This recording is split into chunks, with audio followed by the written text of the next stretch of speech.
You're listening to There Ought to Be a Law, the Center for Auto Safety podcast with Executive Director Michael Brooks, Chief Engineer Fred Perkins, and hosted by me, Anthony Cimino. For over 50 years, the Center for Auto Safety has worked to make cars safer.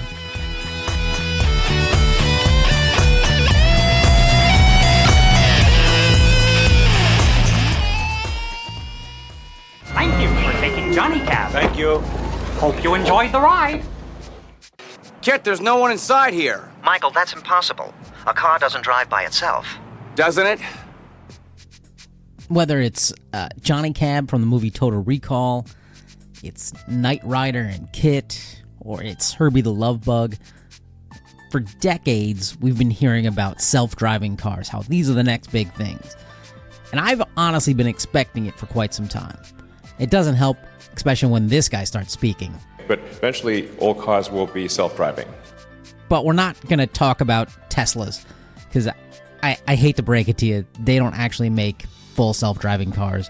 They don't make autonomous vehicles. They make adaptive cruise control just like everybody else. I know, some of you are very disappointed, but in today's episode, I'm going to dive into more and find out really what are autonomous vehicles, how long has this been around, where are we now, and what might the future look like. So sit back and enjoy. Hi, Anthony. This is Jeff Wishart. I'm with the Arizona Commerce Authority and the Science Foundation Arizona, the State Economic Development Agency, and a nonprofit research organization under the ACA. I'm also adjunct faculty at Arizona State University in the Automotive Systems concentration. So can you walk us through kind of the history of AVs? Because it goes back much further than the early 2000s. Oh, yeah. I mean, automated vehicles have been with us really since ancient times in some ways, right? Sailboats, you could argue the first automated vehicle with the auto tiller, with a weather vane connected to the tiller with ropes to keep the sailboat traveling on a single course, even if the wind shifts. So you could consider that as maybe the origin story of the automated vehicle.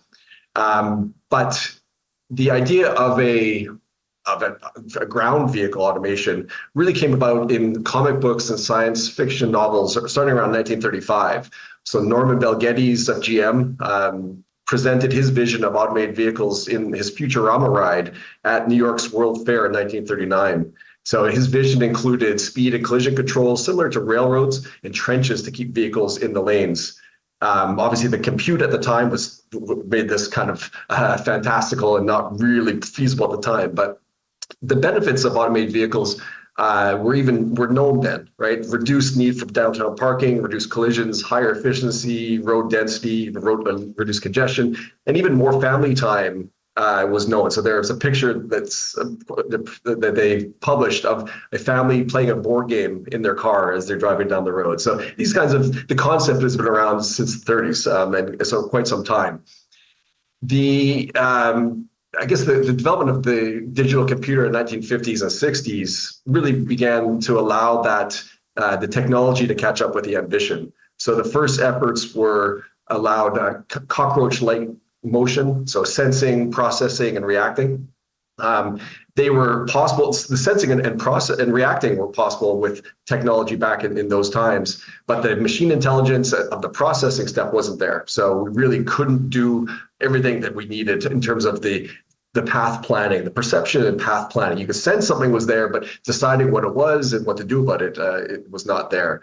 So then Stanford comes around, and they're one of the pioneers of robotics in the 60s and 70s. And one of the things they did was the Stanford Artificial Intelligence Cart, which is a little robot cart that could sense and do a lot of the automated vehicle functions to a reasonable degree. But when it comes to an automated vehicle on the road, the pioneer, I don't know if I'd call him the inventor, but the pioneer is probably Ernst Dickmanns of Germany. So in 1980, he had a Mercedes van that was packed with computers, able to travel hundreds of miles automated driving over in Europe. And he developed a few of these vehicles starting in 1980 into the 90s. Coming over to the US, I think the first one that I've seen was the Carnegie Mellon NavLab 5 teams automated vehicle. It traveled from Pittsburgh to San Diego, average above 60 miles per hour, and 98% of the journey, which was almost 3,000 miles, was completed via automated driving. So you can see they were able to accomplish a lot even back in the 90s, before a lot of the machine intelligence really took off. But it's that last 2% that's very difficult. So that's the kind of beginnings of the automated vehicle industry.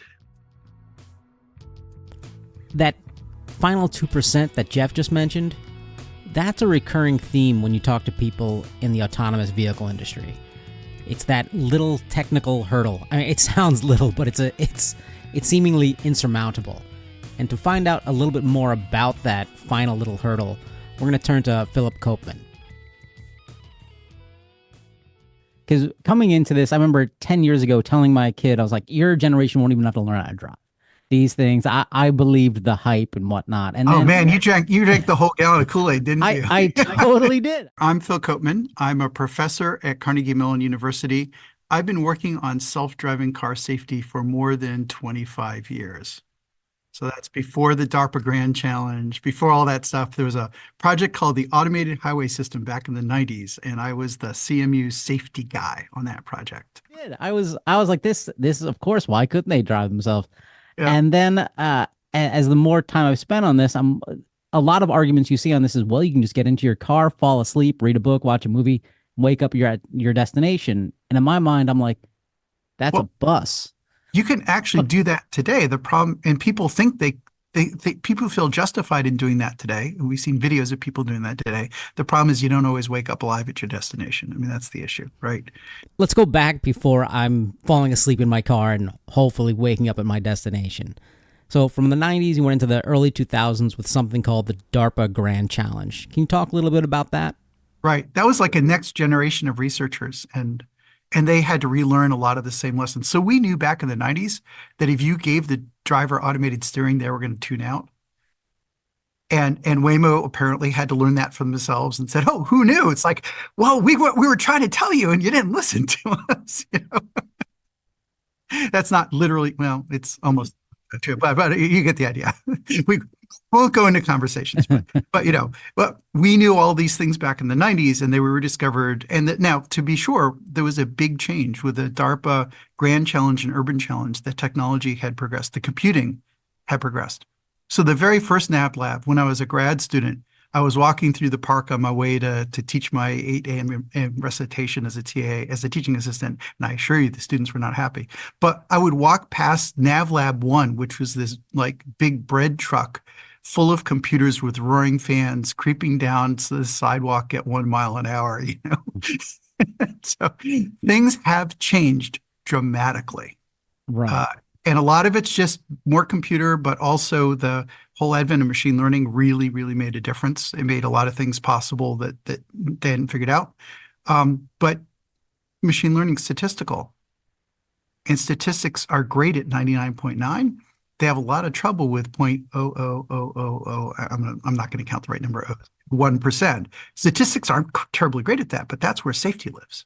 Okay. So that 0.0001 event. Not near enough zeros. Yeah. Okay. Good. Okay. There's a limited amount of time of me. We're just having fun. We're just having fun. Right. So these rare events that humans seem to be okay with. Humans are remarkably good. They're not perfect, but they're remarkably good. Okay. So what's an example, like a common example where these these computer systems fail? Well, there's a story.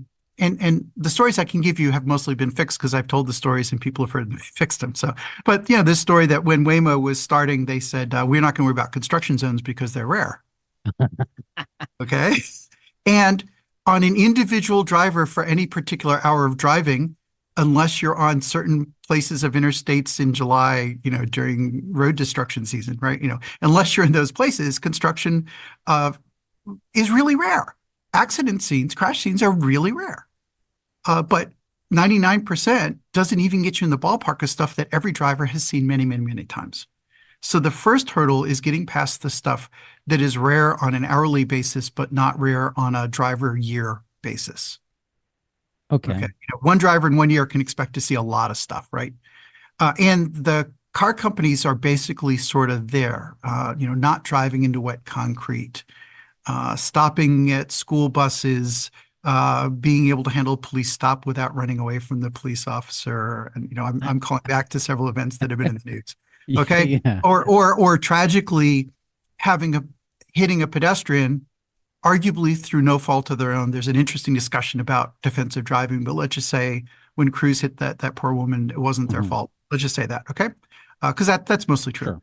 Sure. And then losing track that there's a person trapped under your car and deciding to move the car. I got to interrupt Phil here for a second and explain a little bit more about what he's talking about.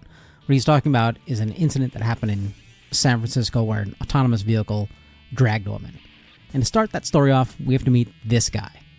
This is Kyle Vogt. Well, thanks for having me, Emily. Fortunately, our vision remains unchanged. We're still working on bringing driverless cars to deployment at scale. And it's been a really exciting year for us. Just in the last few months, we did our first driverless rides on public roads in a major U.S. city. It's a first for any company. We've got really ambitious plans to scale from here to be in more locations, more cities, and make a really great product. Kyle recorded this about 4 months ago. 2 months after that, he was out of a job. Quoting from the Washington Post, on October 2nd, 2023, a pedestrian crossing a busy intersection was struck by a regular car Monday night and hurled beneath a Cruise autonomous vehicle where she was trapped for several minutes. The Cruise vehicle then dragged this woman for 20 feet.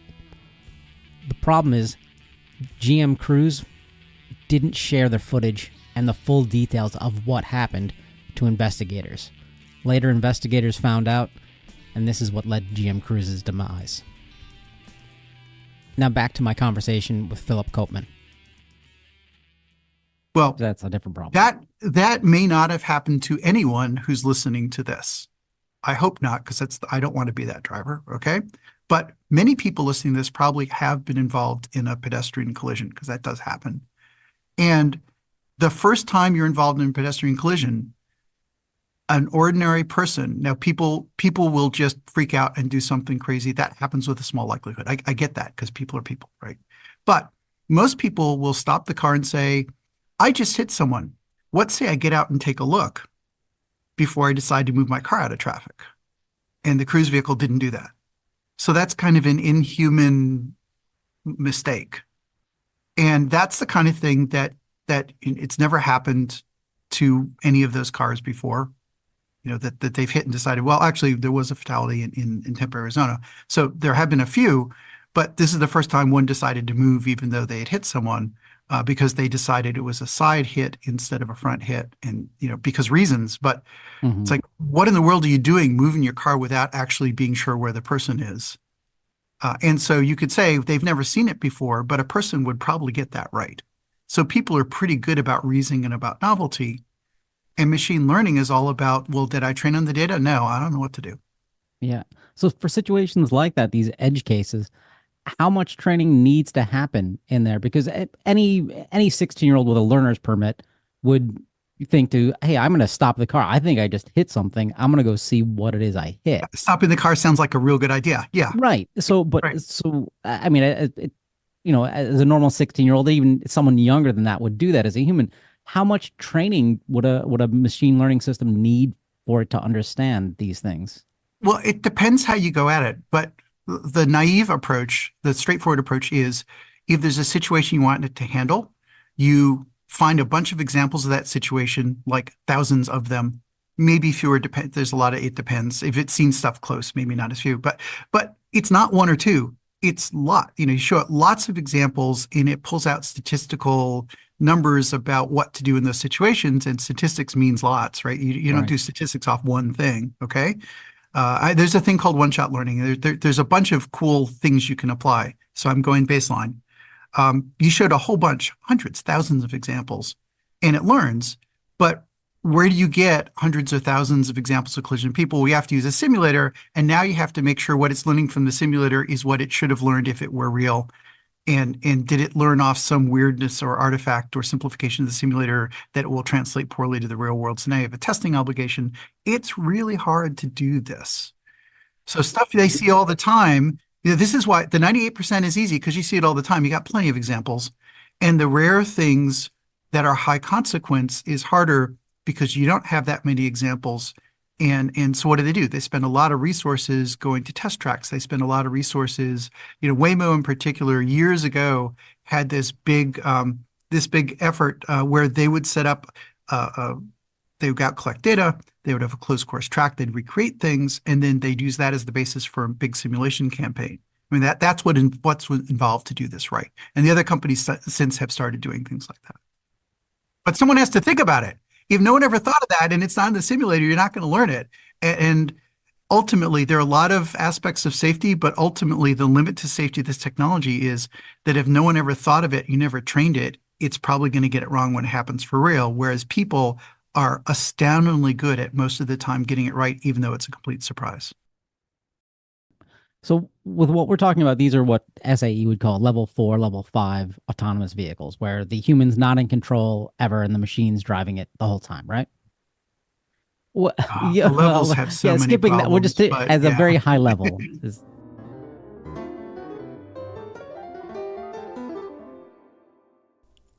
I did it. I said the thing that no one wants to hear. Levels.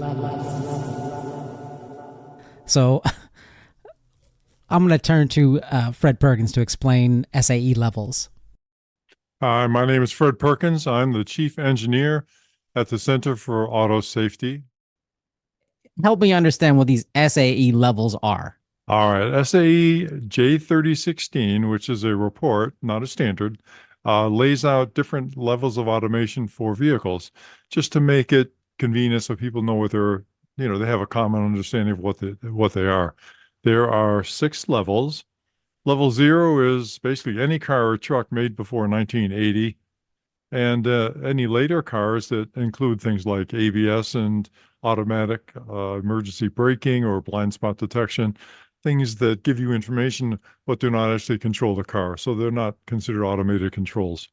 Level 1 is a vehicle that has exactly one feature, either automatic steering or adaptive cruise control, for example, that controls either the speed of the car or the direction the car is headed in. Level 2 is any vehicle that has more than one. So it would have adaptive cruise control and it would have lane keeping assistance, for example. And so because they're combined, that moves it up from level 1 to level 2. Okay, so real quick, so that's what most modern cars are. They are level 2. Like my car is not a fancy car. It has lane keeping assist and automatic cruise control. Yeah, essentially 2. Any car you're going to buy today would be a level 2 car. Okay, and there may be exceptions, but yeah, it's very common. Okay, and this is essentially what Tesla sells. I just want to clear that up for people because they call it full self-driving, but it's just lane keeping and automatic cruise control, according to the lawyers anyway. Kind of, sort of. But the thing is, the Tesla pushes the edge of this because these are intended to be things that happen, not self-driving. So after a couple of seconds in my car, I get a warning that says, get your hands back on the wheel or, do something. Tesla, though, will allow people to go for a long time, minutes or miles, essentially with having the car do self-control, which was not really the intention of level 2. That was really the intention of level 3. So the kind of hedging things on that. And again, it's a report. It's not a SAE J3016 is a report, not a standard. So nobody has to conform to it. It's just information. Okay. So level 3 self-driving capabilities designed for extended duration of both speed and steering control in the car. But it has a requirement that if it ever fails, or if you ever get a notice from the car, the human being has to take over immediately. This is a huge problem, as you can imagine, if you were distracted because you've been going along for miles, reading a book, picking your nose, whatever you're doing, all of a sudden the car has a failure. You're supposed to jump in and figure out what's going on. Very, very difficult. People do a poor job of this. It's a very difficult thing to do. But if you have enough money, you can get that in a Mercedes right now. You can get that in a Mercedes. You can get that in, I think BMW's got that, but it's very restricted. It's only for basically stop and go traffic on limited access highways. It is available. but you won't go far and you won't go far or fast. So level 4 is self-driving, meaning you've got both speed control and you've got steering control, but it's within a specific operational design domain, which is a combination of geography and traffic conditions and time of day and all those kind of things for which the car is designed. Now, you may need human control outside of the ODD. For example, let's say the ODD covers interstate highways. You may need to have a human control to drive the car to the interstate highway. But once it's on the interstate highway, at level 4, there's no need for additional human control. It's designed to have emergency fallback provisions that will stop the car safely or put it into a safe state. So the human can, in fact, read a book at that point or pick your nose as long as you want. So that'll be just fine at level 4. And this is what we see as robo-taxis out in Arizona and San Francisco. Yeah, that's right. Okay. But they're considered experimental still, I want to point out. But yeah, level 4. But no individual person can go out and buy a level 4 car right now. Just want to make that point. Right. So these are strictly experimental the vehicles that are owned and operated by the companies that are developing the vehicles, the Waymos, you might say Tesla, who knows about that one, but the Cruise, and but I think there's several others out there, but those are the major ones. So level 5 is nirvana. It's unattainable. It's no human control is needed. Self-driving, unlimited operational design domain, unlimited conditions, unlimited time of day. So that will probably never happen. People are designing for that in certain circumstances, but it's kind of like an extended level 4 where they just forgot to put in the steering wheel and the brakes. So I don't and that's what we see in the movies. That's what we see in like the movies. My Mother, the part. Car, all those kind of things. Yeah. Great stuff, but it'll probably never happen. Levels. Levels. Yeah, I'm getting rid of all my furniture. All of it. And I'm going to build these different levels. With steps. And it'll all be carpeted. All right. Do we all understand levels now? Great. Let's go back to Phil. Yes. We'll take that as read. Yes. Well, also level 3, because level 3, the person's been told they don't have to watch the road. So when activated, a level 3 is, which is the like the traffic jam pilot stuff. If the driver has been told you don't have to watch the road, it's all the same as far as I'm concerned. Either the computer's driving and the person's driving and watching, and the person's not watching. Guess what? It's all on the computer. My question around this is, so level 2, which is, it means a wide range of things, but my simple car has level 2 systems. It has lane keeping assist. It has adaptive cruise control. It has automatic emergency braking. Right. Works. Okay. Pretty good, kind of good. And so what I'm wondering is, like, no one's gotten automatic emergency braking. Like, it hasn't been defined well, it seems, and it doesn't work in all cases. Shouldn't things like that, or even just lane keeping assist, like my car gets confused when I'm on the highway and an exit's coming up because it loses sight lines for a bit. Shouldn't those pieces be solved before taking the leap to, humans not involved at all? Well, if you want to spend money funding a level 4 robotaxi company, our capitalist society lets you do that. So the reality is, what's your objective? If your objective is to make money running a cheaper taxi service, then robotaxis are what you invest in, and that's okay. I don't have a problem with that. If your objective is to improve road safety, robotaxi seems like an awfully expensive way to going about it, given that we already have proven ways of improving road safety that you don't have to invent new technology for. So it depends what your objective is. Okay. Got it. And the thing is, if it's their money, they get to spend it. We're back to capitalism. They're not there to improve road safety. They're there to make money. Right. And so telling them you should spend your money on road safety instead of making money, that's a non-starter in our society. And I'm also okay with that. So people say we should spend this money on X. It's like, well, it's their money. Don't tell them how to spend it. That's not how it works in this country. Right. But a lot of these companies, they make the argument that these are safer than people. So they are kind of saying, hey, this is safer. Well, okay. Better. So that's a whole different thing. It's okay. You're spending your money and what are you selling? And they're not They're not in this business. They aren't raising billions of dollars to save lives. You know, they're raising billions of dollars to make money, right? And that's okay. Again, that's okay. That's our society. Now they're saying you should let us take these risks as we develop the technology because we promise to save lives. Okay, now that's interesting because there's no data to show that they will save lives. In fact, the very latest report from Waymo, the 7 million mile report, which, by the way, their technical stuff is fine. Their public relations messaging I have an issue with, but their technical stuff is fine. Their report very clearly says 7 million miles is not enough data to know how fatalities are going to turn out. And that's absolutely right. Because at 100 million miles between, it's like 7 million down, 93 more million to go before we have any idea how this turns out. And that's where we are. So if you want to say, we want to save lives, so you should give us money to spend developing this technology, that's great. If you want to say, we know that our technology, to be clear, this company is not saying this, but this is something one could say. I'm doing it for a fact. You should let us kill people now because someday we're going to save lives. The problem is the someday we're going to save lives part is completely speculative and hypothetical. So the more nuanced messages that they're actually saying are, you should look the other way if we disrupt traffic and a bunch of other things. It's like, well, because we're saying, you should look the other way and put up with inconveniences and these interfering with emergency responders and all the things that have been happening. You should put up with all that stuff because we're saving lives. It's like, well, no, you should put up with the stuff because they hope that they will save lives. And the distinction matters from a public policy point of view. Now, they actually believe they're going to save lives. They actually really believe it. And they have a lot of arguments why they think that will turn out. But it hasn't turned out yet, so we don't know. Right.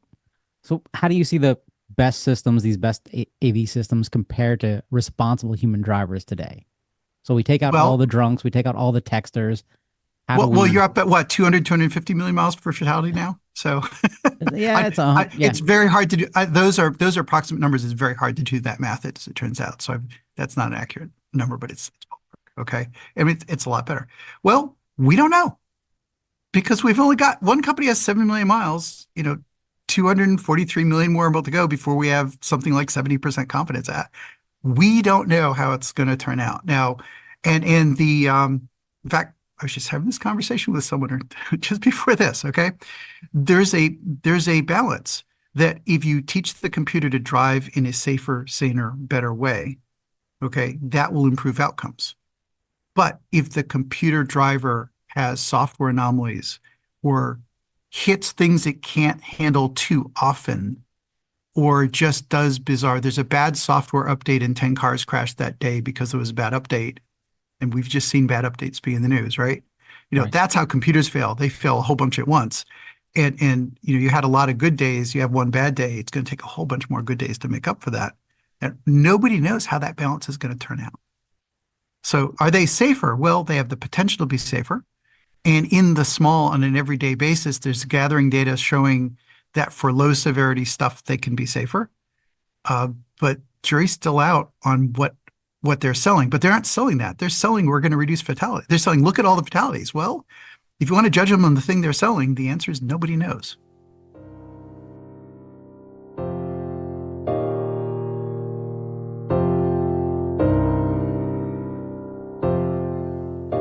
Okay, so from Jeff, we've learned how far autonomous vehicles have come. And Phil's given us a lot more insight into that last hard bit of how they've developed and how they're operating today.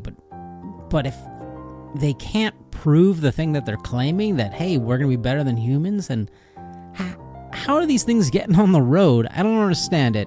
So let's go back to Fred Perkins. So right now, as a human, to get a driver's license, or better example for robo-taxis is to become a bus driver. Like, you need training. You need a commercial driver's license. They just don't grab anybody randomly off the street and say, you're now a bus driver responsible for these 60 passengers. That's correct. Yeah. But if I want to be an autonomous taxi company, a robo-taxi company, I don't have to prove anything. Do Correct I? again. Yeah, that's right. What you have to do is, you have to go to the state authorities in whatever state you want to operate in, and make a case that your car is safe enough to go. And somebody will look at that and say yay or nay. And if they say yay, then you're good to go. The problem is these are very complex. And if there's no framework for the states to audit these vehicles and audit the safety of these vehicles, it's an extremely difficult engineering challenge to go in and figure out if they in fact do have enough safety. The standards that have been written typically are very loose. They will often say something like, safety means the absence of unreasonable risk, period. What does Well, what that the mean? hell? Right. What does that mean? What's reasonable and what's not reasonable? And what they're really doing is they're throwing the whole problem over to the courts to decide after the fact whether an injury was caused by an unreasonable amount of risk or a reasonable amount of risk. So it's a real problem from that perspective.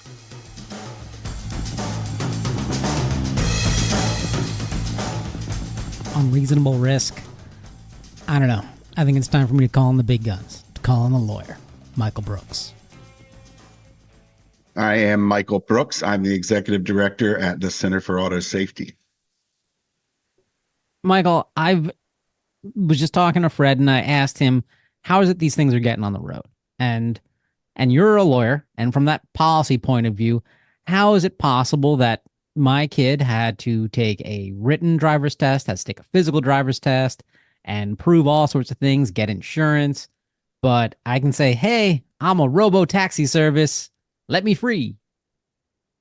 Well, I mean, there's not a lot out there that's going to keep a company that's wanting to put these vehicles on the road out. There are some state laws that require them to have insurance, basically requiring them to prove that if there's a big problem or a crash, that they, have the money to, assist victims or that type of thing. They're basically just making sure that, this is an actual legitimate company that's coming onto the scene with this fancy new vehicle that drives itself. Other than that, there are no federal laws that prohibit the deployment of autonomous vehicles.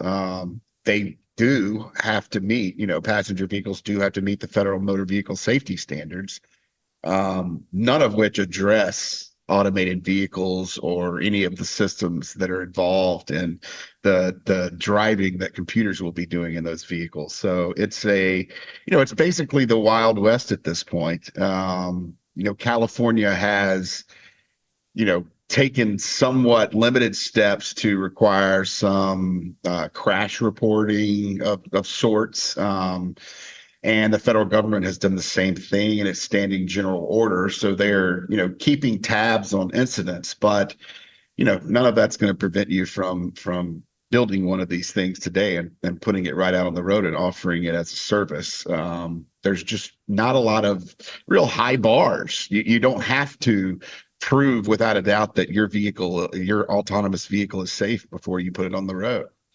But right now, to drive a car, I mean, I imagine the federal guidelines say, hey, there has to be a driver in the driver's seat. Are they getting some exemption saying, no, we're not going to have a driver? Now, while federal regulations are written with the assumption that there's a human driver in the driver's seat, there's no requirement for such a thing.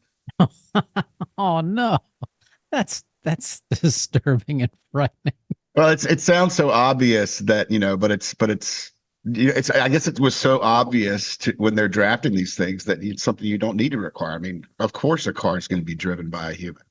But some of these companies have tried to want to put out cars that don't have steering wheels and brake pedals and gas pedals. Right. Like, so they would need an exemption, right? That's where if you're going to do something that's required by federal motor vehicle safety standards, you're going to have to try to get an exemption. And, no one has really attempted to use those provisions. We've seen a couple of exemption petitions filed and withdrawn for vehicles. I believe the latest was the GM Origin or the Cruise Origin.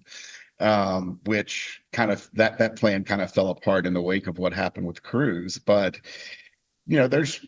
there's not been a lot of manufacturers coming forward and saying they want to build their own vehicle from scratch. A lot of these systems are being put into vehicles that are already being built to meet motor vehicle safety standards. You see GM Cruise using the GM vehicles that are already ready to go on the safety standards, and you see Waymo using a variety of vehicles, some Chrysler vehicles, some Jaguars. They're basically, a lot of these companies just using vehicles that are already meant to be driven by a human and putting in an interface over that makes it an autonomous vehicle. So we've learned that it is the Wild West.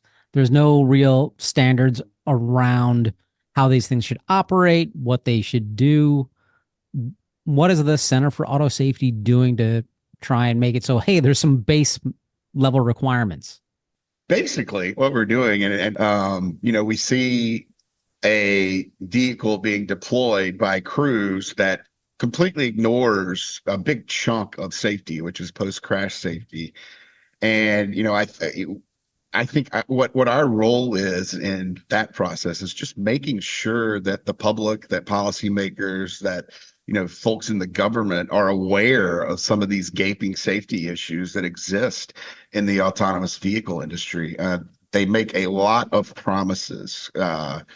Not just GM Cruise, but Waymo has been, saying this is coming around the corner since the 2015, 2016 or so.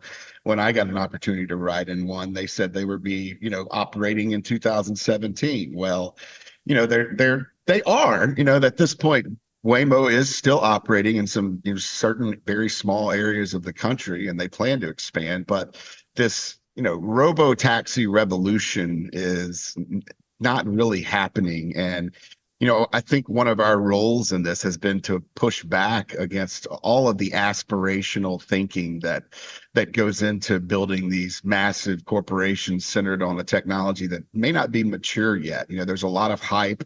There's a lot of sound bites. There's a lot of folks with a lot of money putting that money behind advertising and behind promoting these vehicles, behind lobbying to change state and federal laws to make it easier to introduce them. And we found that our best role in the process is pushing back on a lot of that misinformation, these promises to communities like the disabled community that driverless cars or robo-taxis are going to save them. We don't believe that's 100% genuine. We think, that the companies have been using a lot of those arguments as a front to cover up some of their deficiencies while getting them favorable looks from the government and from people who are potentially going to regulate them. One of the big complaints we hear from AV industry is anytime there's an accident with one of them, that they say the media blows it out of proportion. Oh my God, yes, a robo-taxi smashed into a fire truck or drove into wet cement, and the media has a field day with it. In my mind, that's like when there's a plane crash. I mean, it's a very rare event. It shouldn't happen. It's unexpected. And that's why we get surprised. So with AVs, when they have that, because they're sold as these are better than humans, this is what's happening here. We shouldn't be so surprised. But what's surprising to me is that that NHTSA is not like the FAA, the Federal Aeronautics Administration. They actually have engineering guidelines. I think that's the Federal Aviation Administration. Is that right? Am I wrong? Maybe whatever. The Federal Aviation Administration actually has engineering guidelines or regulations saying this is how your plane should work and operate in these conditions. Yeah. Whereas NHTSA doesn't have that with cars. It's way more specific than that, right? So the FAA has type certification, which basically means they are in the room looking at all the plans for every single part on that airplane to make sure that it is meeting FAA standards. And it's kind of it's a co-certification process between the regulator and the manufacturer. You always have that regulator looking over your shoulder, or you should, as we found out in some of the 737 MAX failures. You should have a regulator looking over you all the time to make sure that you've got the appropriate certifications and that aircraft is going to be safe. With cars, you've got none of that. You've got a self-certification program that's set up that, manufacturers have been bound to since the late 60s when NHTSA was created, which basically means you are responsible for conducting tests and making sure that your vehicles match federal standards and then signing off on that. The government, NHTSA, may do some limited auditing to make sure that you are actually doing your homework on the backside and doing those certifications. But ultimately, there's not the collaborative process where you have a government agency ensuring and making sure that you're building safety into all of your vehicle components. And at the start of that, you said, how AV manufacturers tend to suggest that the media is overreacting. And I would suggest that they've set that own trap for themselves. No one else is out there promising that these cars are going to be better than humans. It's just the guys trying to sell them. And so when a car ends up in cement or runs into the back of the bus or can't tell what a fire hose is and interrupts firefighter operations, or drags a pedestrian that's already been struck by another car and ended up under the car. When those things happen, most of us look at them and go, I would never do that. That wouldn't happen to me. Why is this car that's supposed to be better than a human doing that? That's why it generates headlines, because there's such a clear contradiction between those events and the results that continually are promised to us by the AV manufacturers. And now I'm just at a loss. I'm struggling. Like, how do I wrap this episode up? It's hard to wrap something like this up in a nice, pretty bow. There's just far too many questions that are left to be answered.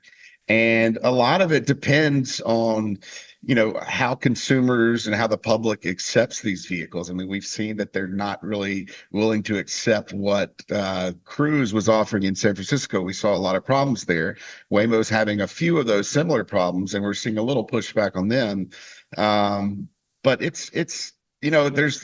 there's a lot that's going to continue to occur in this space. And it's pretty clear right now that even the major players don't have all the answers. And it's a very speculative industry. And, I don't know what kind of music you'd wrap the episode up with. It would be something, a perplexing style music of some sort. It's something that leaves the listener hanging and doesn't really give them any answers, because we don't have those yet. I'd like to thank today's guests, Dr. Jeffrey Wishart, Philip Koopman, Fred Perkins, and Michael Brooks. Hopefully this helped you understand a little bit more about autonomous vehicles. And if you'd like to find out more information, visit autosafety.org.